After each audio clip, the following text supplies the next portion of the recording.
আমরা যারা নামাজ পড়ি না, নামাজকে অবহেলা করি, আজকের ভিডিওটি তাদের জন্য। সবাই শেষ পর্যন্ত শুনে যাওয়ার অনুরোধ রইল। কৃষককে প্রশ্ন করা হলো, নামাজ পড়েছেন? কৃষক বলল, আমরা তো চাষা বসা মানুষ, দিনে আনি দিনেই খাই, আমাকে কি নামাজ পড়লে চলবো? নামাজ পড়লে কাজ করম কখন? চাকরিজীবীকে প্রশ্ন করা হলো, আপনি পড়েছেন নামাজ? চাকরিজীবী বলল, আমরা তো চাকরিজীবী মানুষ, পরের চাকরি করি, সময়ের আগে ডিউটিতে যেতে হয়, নয়তো কপালে থাকে বসের চোখ রাঙ্গানি, আমাদের নামাজের সুযোগ কোথায় বলেন? এক ব্যবসায়ীকে প্রশ্ন করা হলো, আপনি নামাজ পড়েছেন? ব্যবসায়িক বলল, আমি তো ব্যবসা করি, মাত্রই দোকানটা খুলেছি, নামাজ তো পড়তেই হবে, এটা তো ভালো কাজ, কিন্তু দোকান রেখে নামাজে গেলে দোকান দেখবে কে বলেন? একটা ছোট ভাইকে প্রশ্ন করা হলো, তুমি কি করছো? সে বলল, আমি একজন ছাত্র, কলেজে পড়ি। তাকে প্রশ্ন করা হলো, নামাজটা পড়েছো তো? ছাত্র ভাই বলল, কি যে বলেন, পড়াশোনার যেই চাপ, নামাজ পড়ার সময় কই, তাছাড়া কাপড়টাও পাক পবিত্র নাই, কেমনে কি করি বলেন?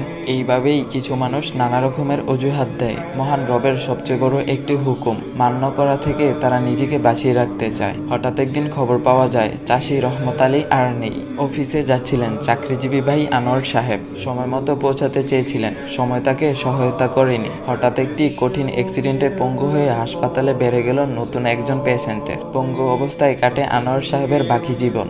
ব্যবসায়ী মহাজন সাহেব দোকান করেই যার কাটতো সারা বেলা। ব্যবসার হিসাব কিতাব মিলাতে গিয়ে হঠাৎ করে একদিন দুপুরবেলা বুকের বাঁ পাশে উঠে গেল প্রচন্ড ব্যথা।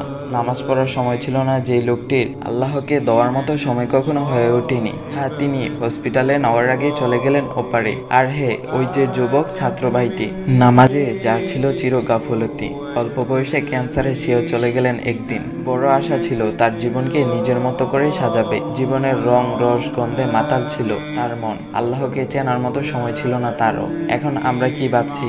আমরা কি সেই চাষি রহমত আলী? আমরা কি সেই চাকরিজীবী আনোয়ার সাহেব? আমরা কি সেই ব্যবসায়ী মহাজন? নাকি আমরা সেই ছাত্র ভাইটি? এতই তাড়াতাড়ি কি মারা যাব আমি? এখনো তো অনেক দেরি আছে। অথচ মৃত্যু প্রতিদিন আমাদের সামনে থেকে কাউকে না কাউকে নিয়ে যাচ্ছে। হ্যাঁ, যেতে হবে আমাকেও একদিন। রাসূল সাল্লাল্লাহু আলাইহি ওয়াসাল্লাম বলেছেন, বুদ্ধিমান তো হচ্ছে সেই ব্যক্তি যে তার ভুল ত্রুটি নিয়ে চিন্তা করে এবং মৃত্যুর পরবর্তী জীবনের জন্য ন্যাক আমল করে। অর্থাৎ বুদ্ধিমান হচ্ছে সেই ব্যক্তি যে কিনা নিজের দোষ ত্রুটি নিয়ে চিন্তা করে, গুনাহের জন্য অনুতপ্ত হয়, তওবা করে এবং মৃত্যুর পরবর্তী জীবন আখিরাতের জন্য ন্যাক আমল করে রাখে। হে প্রিয় ভাই ও বোন আমার, এখনো সময় আছে, খুব বেশি দেরি হয়ে যায়নি। এখনই ফিরে আসুন রবের দিকে, গুরুত্ব সহকারে নামাজ আদায় করুন এবং আল্লাহর হুকুমগুলো যথাযথভাবে পালন করুন। দেখবেন জীবনটা অনেক বেশি সুন্দর হয়ে গিয়েছে।